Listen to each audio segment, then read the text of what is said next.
This is episode 1 of our podcast called I'm Not a Good Friend. I'm not a good friend.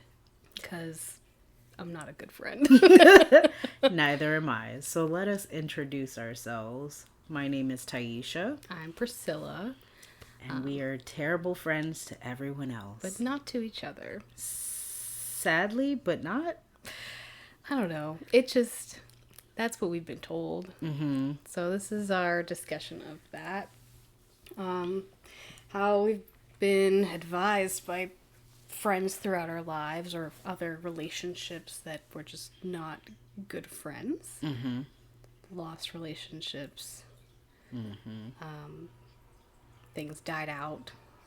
Mm-hmm. But for some reason, we have had a good friendship, even though we've been told by other people that we're bad friends. So we'll open this up to other discussions about either ourselves or other people, but I think maybe we should start by just giving a little context to what identifies us as terrible friends. Yeah, pretty much. Yeah. So, I'm gonna go first, my friend. Okay. I guess I have a couple really recent examples too, which is not the greatest, I guess. But I remember a specific example where I had what I considered was a really good friend. Mm-hmm. And I met her through work. And we worked together for a couple of years. At that time, we were still living in the same vicinity, but also we were living in the same state. But I left the job that I was at, still kept communication, still hung out.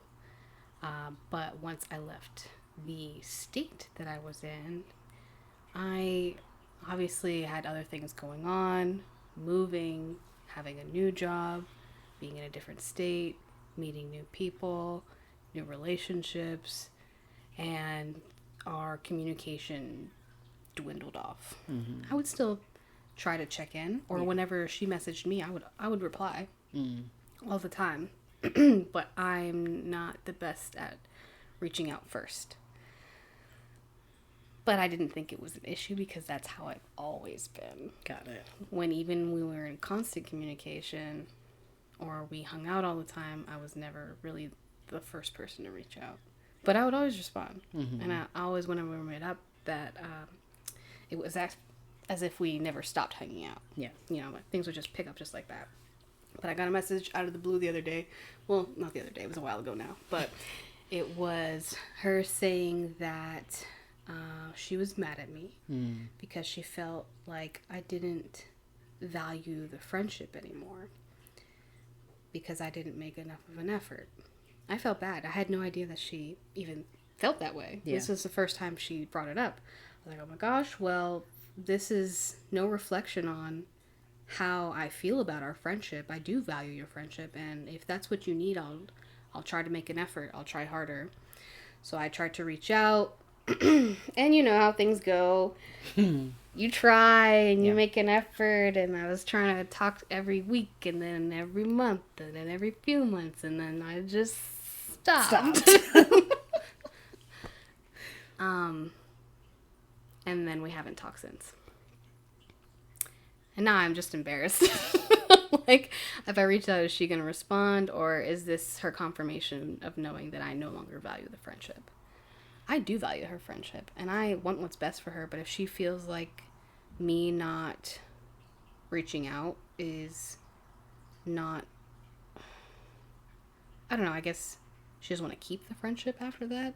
Okay. Yeah. And I guess I have to accept that. Mm-hmm. Because I can't do what she wants me to do. Right. So I guess that's why I'm a bad friend.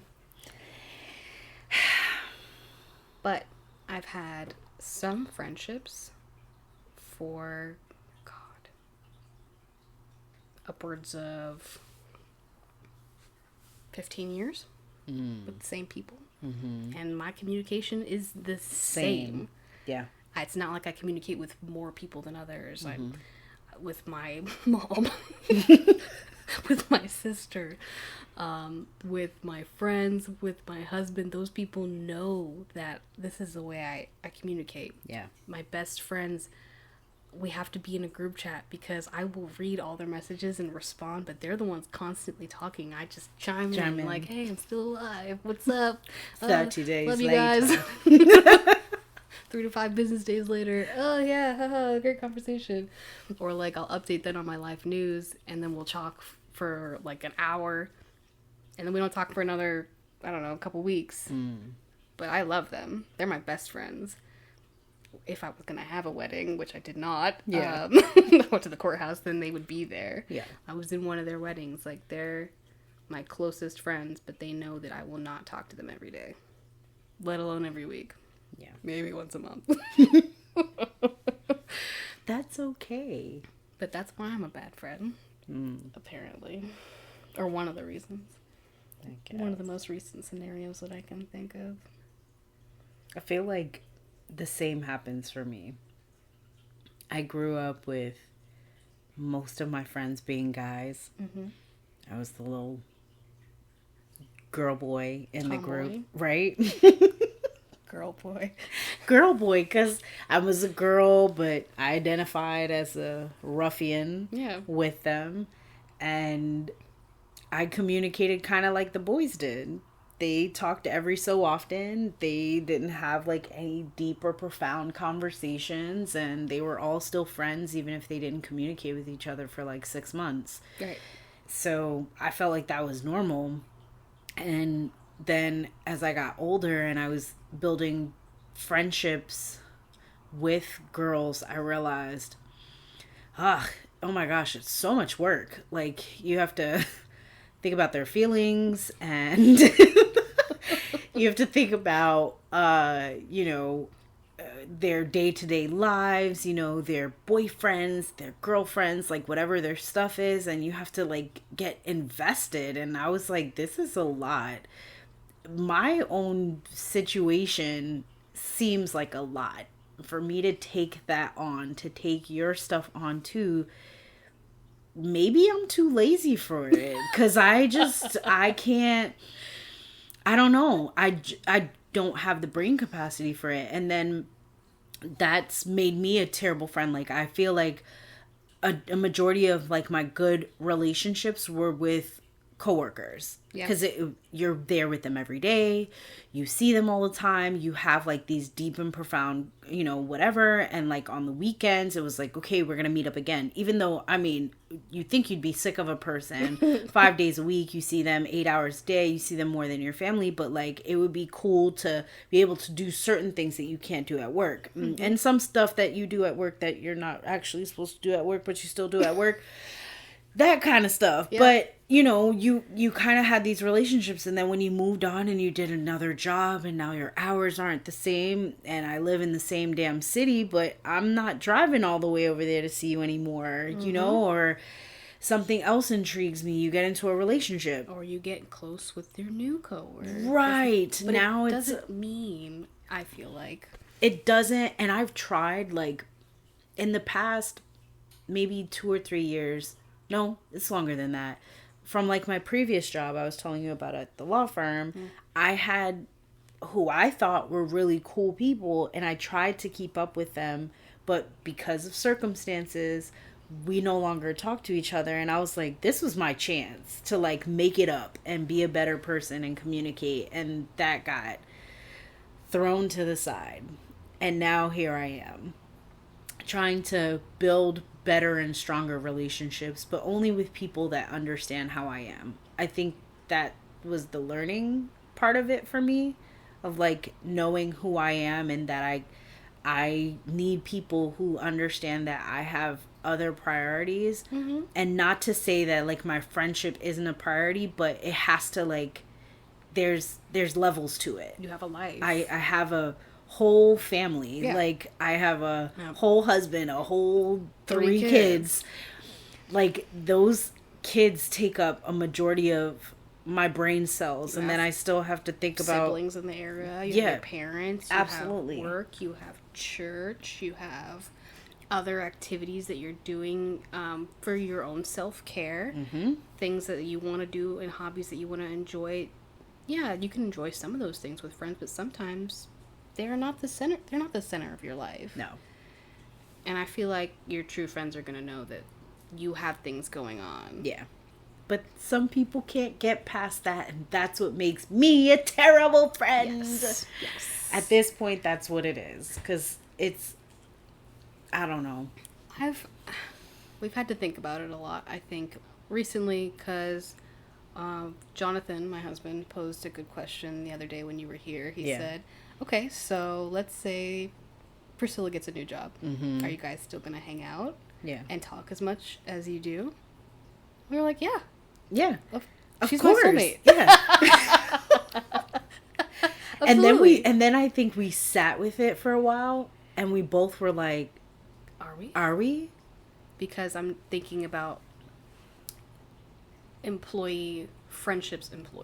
coworker friendships in the past, and almost all of my adult friendships have been made from work.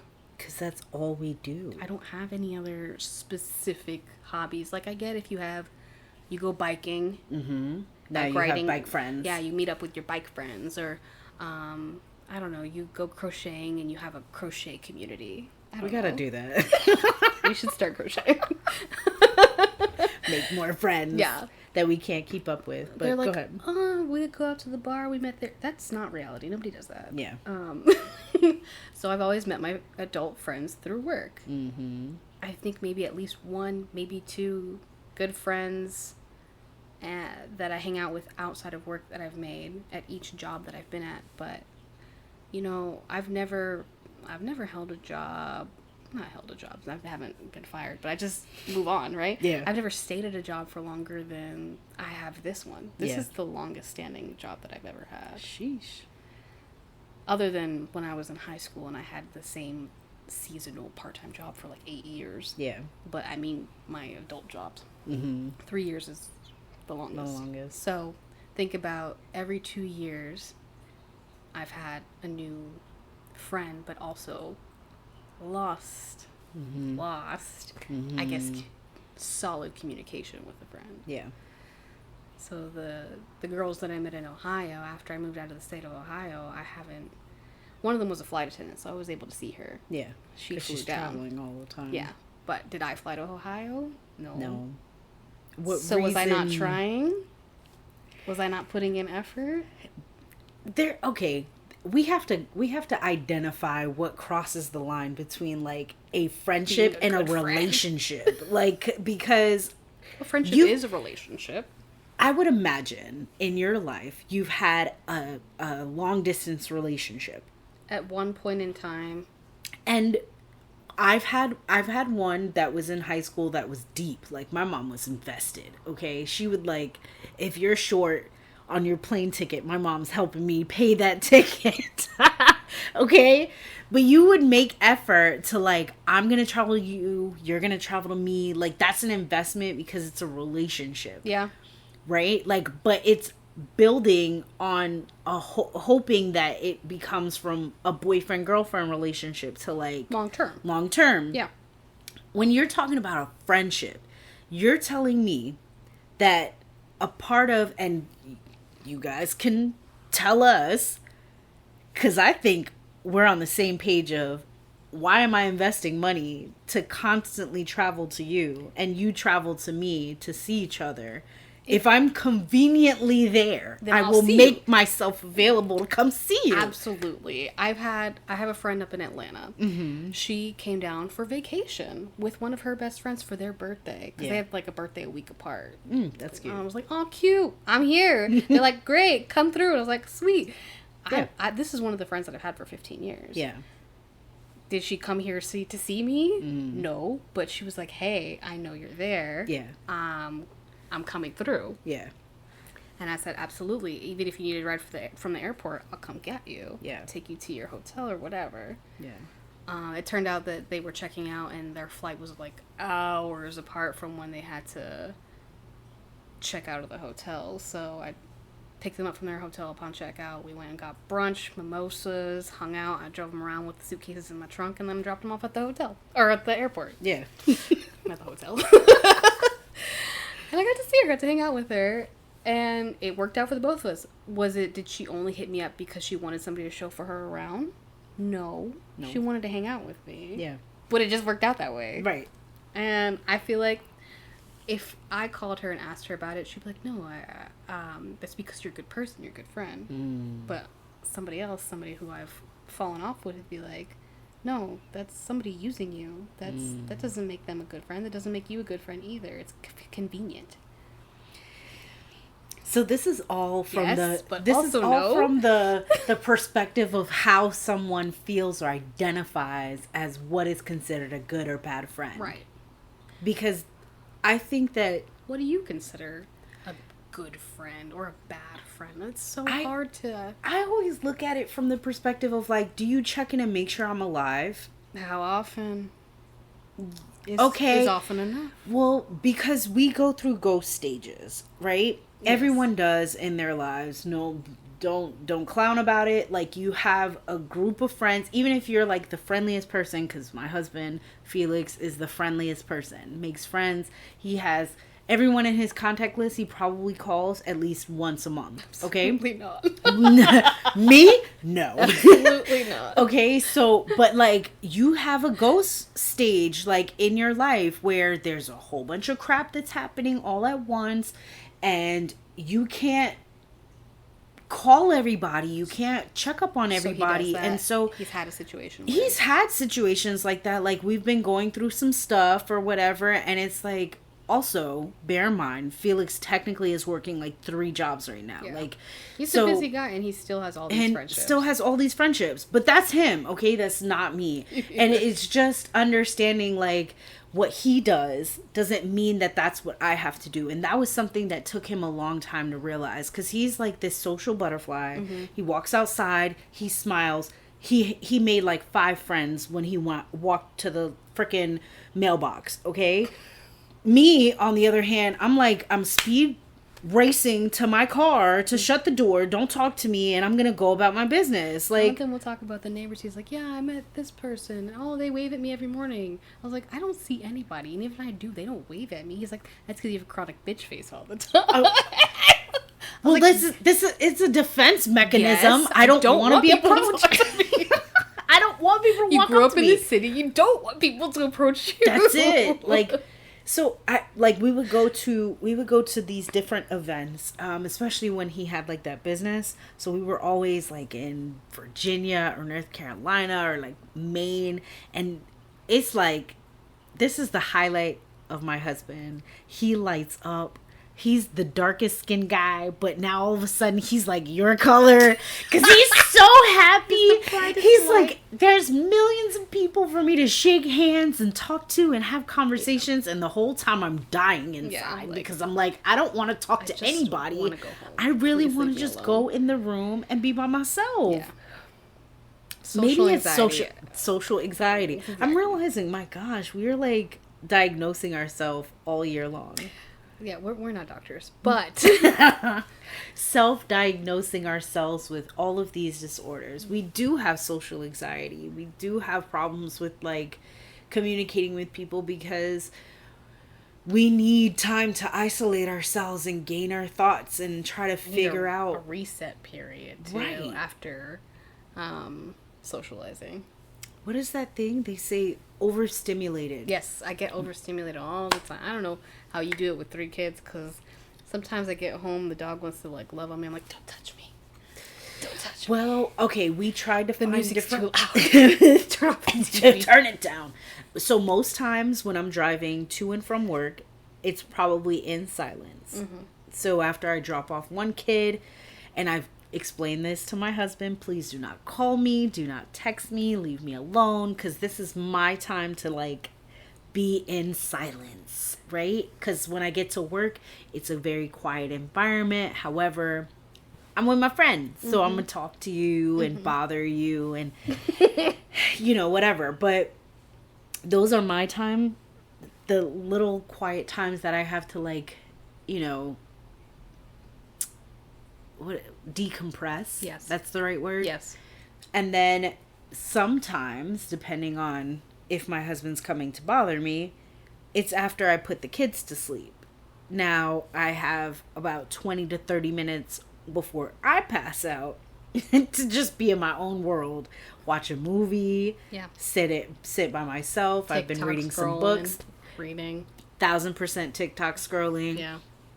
But those are my little opportunities to do it. And that's only in this last 6 months I've been able to actually find the time to do so. Before I almost drove myself over a cliff because it was bad. So, would you say that those are the only periods that you believe you have in a day if you were going to call a friend? Yes. So, basically, those people that are asking us to stay in constant communication are asking you to give up those quiet times. Give up that time to decompress. Absolutely. Because that's the only time that you have to give, and they want you to give that to them. Right. And if you don't, you're a bad friend. That's right.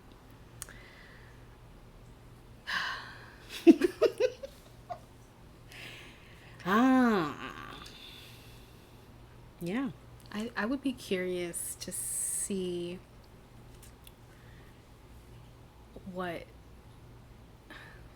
I would be curious to see those the people who call you a bad friend, what they would think and how they feel.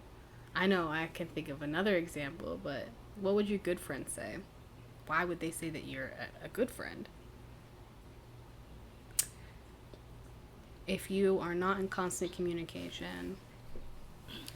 The people that call me good friends are the people that are kind of like me, where they don't need that constant check-in.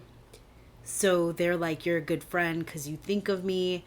And again, I'm really good with sending a text message to find out if you're doing okay. I don't need to be on the phone with you for 20 minutes. I'm bad at that. I'm not no, but sometimes, what I've been doing recently to try to be a better friend is, if I think about you, I'll text you. That's what I've been trying to do. The thought of you pops in my head, I should reach out. But the actual reaching out part, I still struggle with it. Yeah. I'm thinking of them, I should text. Do I? Sometimes. Yeah. I don't do it right all the time. I feel like I have to do it immediately because I'll forget. I'll forget. I'm like, oh my gosh. The job that I had before this job, I did meet a friend there, and she's, I would say, similar in her communication pattern. And we had a conversation the other day about how we think that,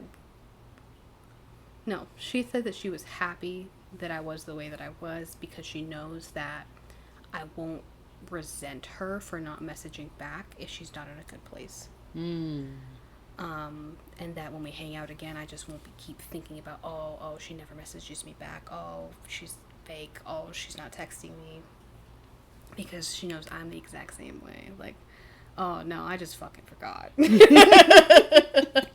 I saw the text and I was like, yeah, I should respond. And then a week passes and I'm like, oh, God, I never responded. This is terrible. But in the meantime, I think I've sent her a couple TikToks. Or an Instagram reel video. That makes you a bad friend. Yeah. Because I was thinking about something. You resort to TikTok messages over a hi. Are you okay? Does that make me a bad friend? Absolutely. Does it? Because I'm thinking of you. To me, no. But to everyone else, yes. Absolutely. Felix would define it as, it's not a real relationship. Right. It's a social media friendship. If it was a social media friendship, that was what I would consider an acquaintance. Those are the people that I follow on Instagram because we met and we were okay friends, but we weren't best friends. We weren't really good friends. Yeah. And I see their life on Instagram. They're posting pictures. I'm like, they got married. Look, their kids are growing.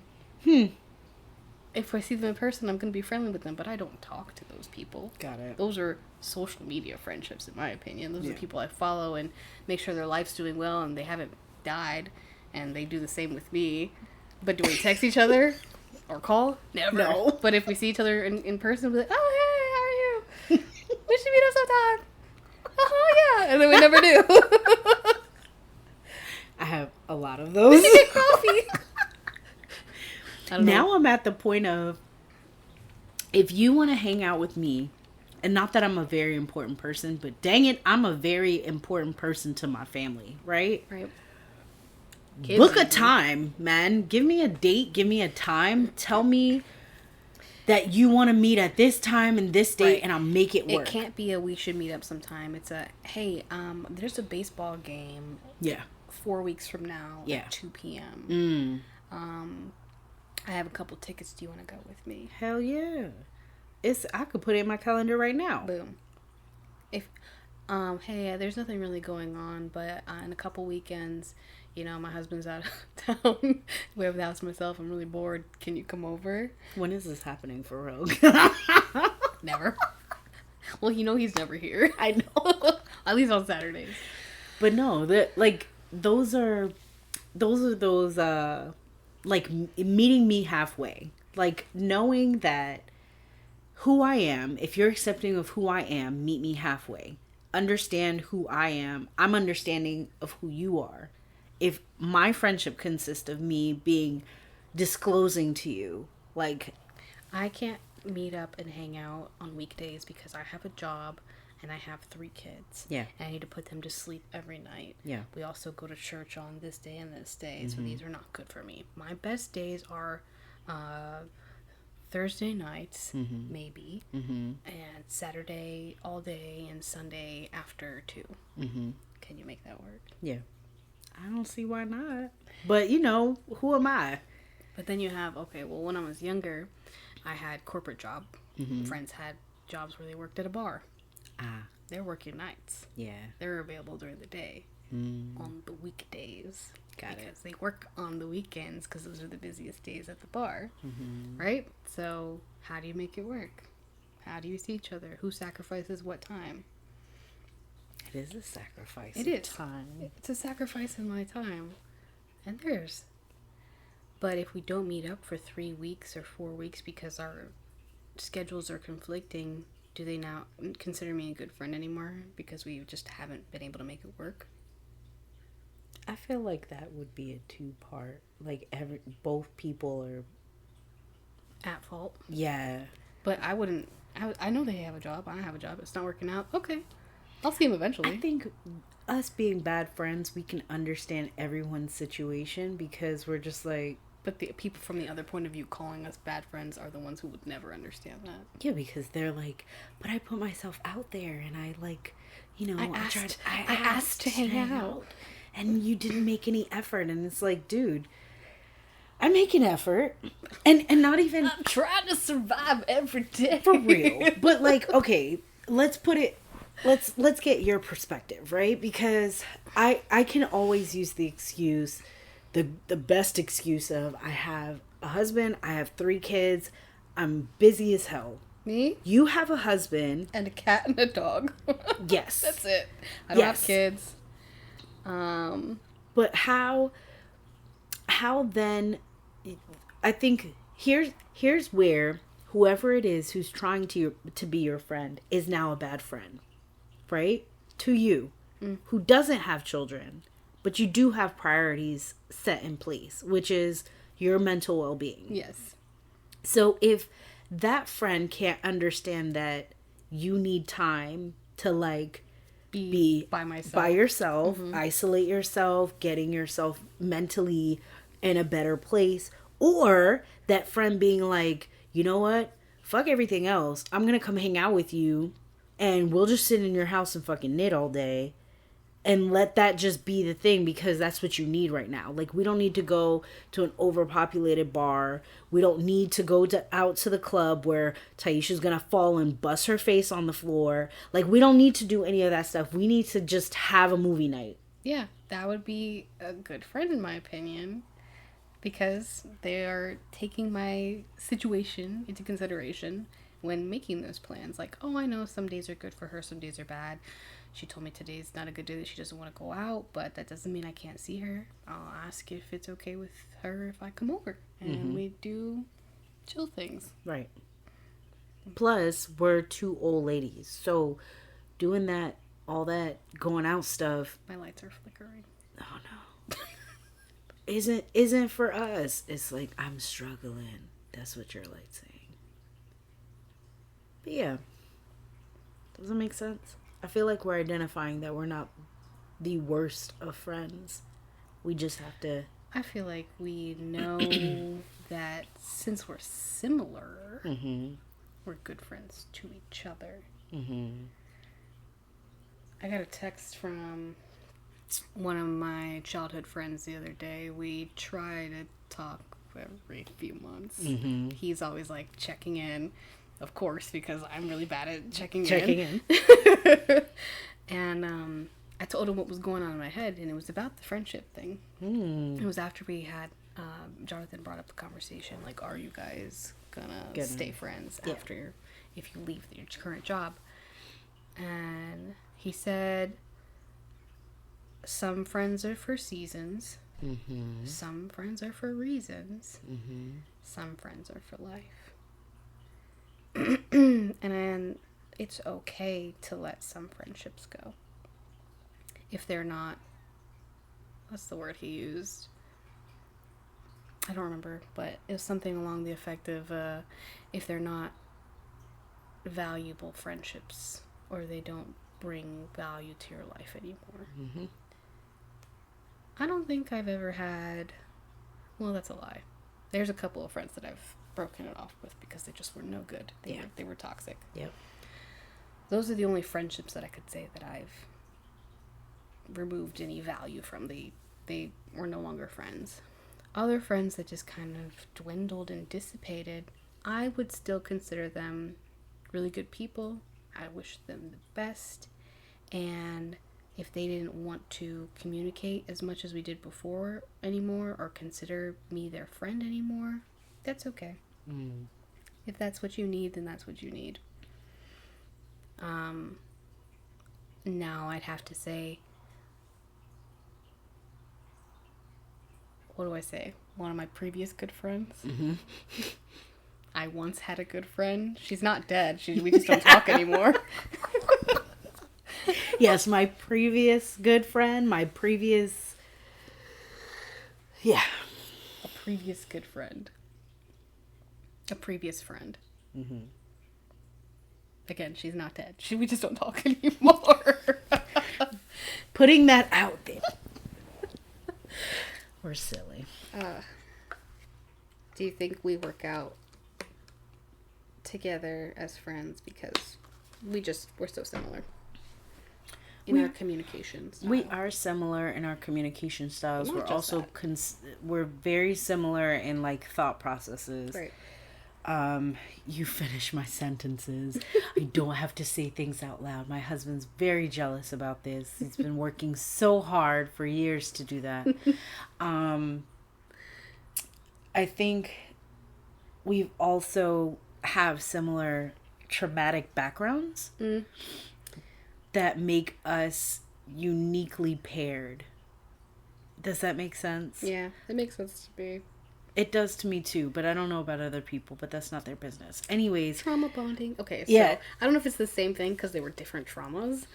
They're different traumas. They happened at separate times. They were just similar. They did, in how but they happened. But also like how we're now like married, living normal lives that we never thought that we were ever going to have because of our trauma. Yeah. And then we've met like these amazing guys who were stupid enough to marry us. I tricked him, and now he's trapped. Trapped for life.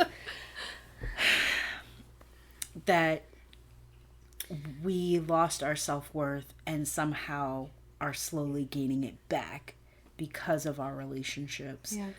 And do you still have any friendships from when you, in your previous life, went through that trauma. I mean, yes, I'm going to say obviously you do because you still have a relationship with your parents. You still have a relationship with your siblings. To some extent. To an extent. So... No, sadly, I was dealing with a narcissist. So any of the friends that would be in those circles dissipated. Like I lost a lot of even friendships that I really wanted to keep, that I actually worked very hard to try to keep. Yeah. I lost because of that. I actually had one last friend after the tornado of that relationship. That was a guy, and we were on that. He understood, like, if I don't check in, that's completely fine. It'll be like 3 months, and I'm like, hi, hey, how are you? I know I fell off the face of the earth, but I'm alive. Right. Miss you. How's it going? And then we go like nothing happened. It's like a week-long fest of catch-up. Yeah. Like, what happened in your life? Let me tell you what happened in my life. This is what's going on now. And we were cool. And then we crossed the line. And then that ended the relationship. And it was... Well, ended it to that extent. It's so sad. Ended it... That's the dog, by the way. Yeah, sorry. We might hear a meow or a whine. But it ended the relationship... I think, you know when it ended it? Like, for real? It wasn't that. It was knowing that we were gonna actually, like, be with someone else. As if he helped carry me to my relationship with my husband. Like, I'm gonna get you to a safe place. Now that you're good, and he's good. He's now married with kids, by the way. We were like, our friendship was a rescue mission. For a reason. Right. Friendship and now for it's a reason. Now you're the leaf that fell off the branch. Because he was a branch at one point. Mm-hmm. Then he became that little branch that like holds on to the leaf. And then it went to the leaf. And then the leaf went. Medea said the same thing your friend just said. Medea said the same thing. She was like, you know, some people for a season. And some people for life. It's a tree. It's a tree of life. You are the tree. And depending on where these people stand, you're either going to be that supportive branch that almost never falls off. Right. Or a little twig. Right. Or the damn leaf. Flutters down, falls away. Huh. So that's it. That I lost all of those friends, but I had that one friend that had to kind of like not lay his life down. That sounds so dramatic. But like just that person to like carry you to the finish line and being like, now I know that you're good. It was support. Yeah. And I see you on Facebook all the time. Hi. Yeah. I know that you're living okay. Like I know that you're social media friends. That's it. Now that's what it is. Yeah. Like I don't check up on you, but I see that you still exist. Exactly. Like, oh, he's got kids. Look at them growing. So cute. Love them. Love that for them. Yeah. Nothing. No bad feelings at all whatsoever. Yeah. You just know that you're not at that point of communication and or friendship anymore. Right. But that's all I have. Everything else has been brand new. One of the friendships that I had for many years, I wouldn't say maybe like over 10 years, close to 15. I was lucky that when I realized she was a narcissist, I cut off that friendship. And then the friends that we had mutually, she actually cut them out because they were still friends with me. So I didn't have to lose those friendships. So I lucked out to the point where at those friendships, those 15-year friendships, I still have them because she didn't take them with her, I guess. I guess maybe it felt like I took them with me, but she was the one who cut them out in the first place. So. I love it. Blame her. Not on you. I don't even remember. That's another thing. I don't know if this ever happened with you. Do you remember how you got your friendships? How they started? Any of them? You mean outside of work? I guess. Yeah. Not really. I've never made a friend. Except for that friend that I was talking about. That was a weird situationship. It was his friend. His girlfriend was my friend originally. And because they were in a relationship and she was like trying to do sneaky stuff around her parents, like I would be like, I'll come get you and you'll be at my, you know what I mean? Yes, like you'll be with me, but you're not with me. We're hanging out. She's at a sleepover in my house. Right. But she's not She's here. with her guy friend. Right. And so our relationship kind of developed because her situation at home became tricky. And then he would like reach out and be like, is she okay? Blah, blah, blah. Because he can't communicate with her. But then we became friends. Okay. That's the only one that I remember. How it happened. Yeah. Everything else was just blurry. Yeah. But a lot of my past is blurry. Yes. I have forgotten almost everything. Yes. But if I ask my friends, all of them, I think, were extroverts. And they were like the extroverts that adopted the introvert. They're like, hey, we're friends now. And I would be like, oh, okay. I'm here for the ride. Guess we're friends now. All right. Okay. I think that happened with everybody, though. Coworker friends, too. Yeah. I was like, you're my friend. Immediately. I think we had a small bond over an anxiety attack I was having. It was olive branch, I think. No, that's peace. Whatever the olive branch of trust would be. Yeah, I extended a level of trust to me, and I took it and showed you that you could trust me. And then that was it. From yeah. Then all of a sudden, and it grew fast. Yeah.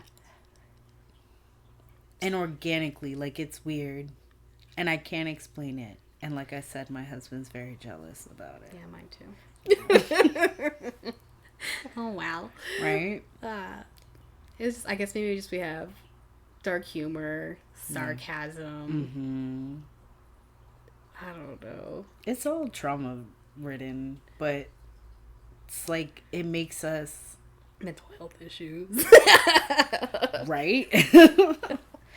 But no, like, legit, not trauma bonding, because I feel like those aren't sustainable, right? Those are ones where you go through the same trauma, though, and then you're bonded from it, right? That's what I think the definition of it is. For real? I think so. Okay. Like, we go and, I don't know, example, plane crashes. Oh. We're both in the plane, we both survive. Now we're trauma bonded. Nah. It's not like that because, yeah, we've both had traumas, but they were never at the same time with the same people. Yeah. We didn't even know each other at that time. So, true. I don't know. But it's a small world. We probably met each other before. No. When I was in Ohio? Maybe. No. Virginia? No. Didn't really go outside in Ohio. It was cold. I don't go outside either. It was cold. We're house gremlins. We don't leave the house. Why would we ever go outside? It's so dangerous out there. Leave the place that has the most comfort and has all my things. Oh my gosh. Socks, blankets, couches, TVs. It has all my stuff. Oh. I don't need anything out there. No. DoorDash is a thing. For real. Uber That's Eats, been like the Postmates, blessing of our lives. Grubhub, but Shipped, Instacart. But also Amazon. like our social demise. You have no reason to go outside now. But think of how many times you've gone to the grocery store or restaurant and met somebody you wanted to be friends with. How many? None. That's what I'm saying. Absolutely. So I haven't lost anything.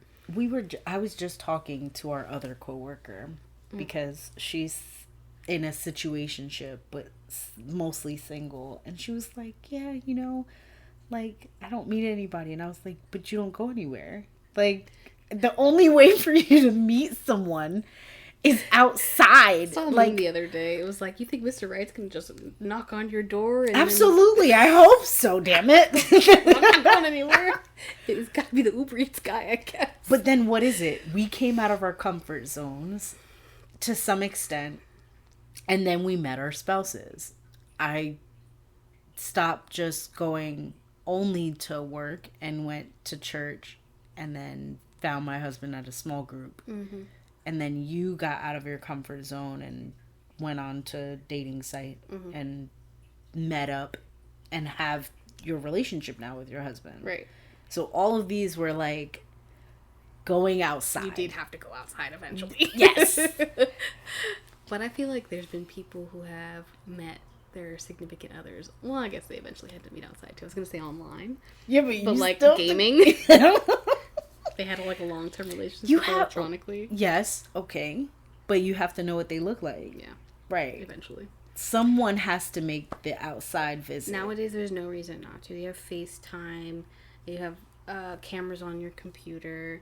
But you know, people out here still getting catfished by saying, "Oh, my computer doesn't work.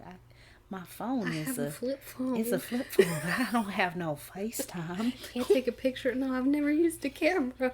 What?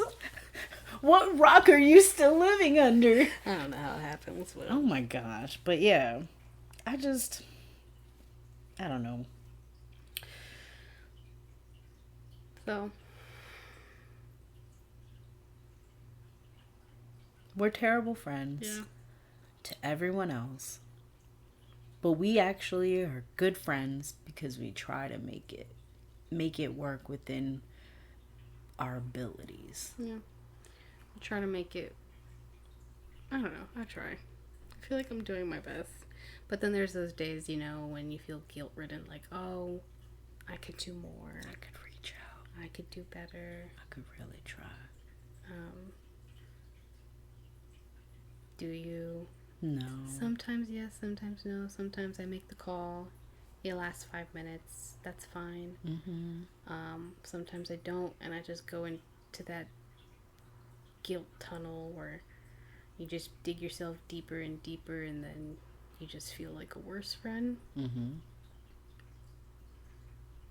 Or you get called a bad friend, even though you thought about them, and you love them, you value them, they're on your mind all the time. You just can't bring yourself to actually do the thing. So, you know what we have to unpack next time? I just thought about it. What? Dive into I'm a terrible, like, daughter-in-law. Oh God, yeah. I'm a terrible daughter. That too. That too. I am definitely a terrible daughter if you ask my mom. But next time on I'm Not a Good Friend, we dive into are you daughter, a good child? Am I a good child? Are we still children? I guess. You're always your Parents' child. Yeah. Yeah. Right. Thanks, guys. Again, this is Priscilla. This is Taisha. And this is I'm a Terrible Friend. Meet up with us whenever we drop the next one. bye. Bye.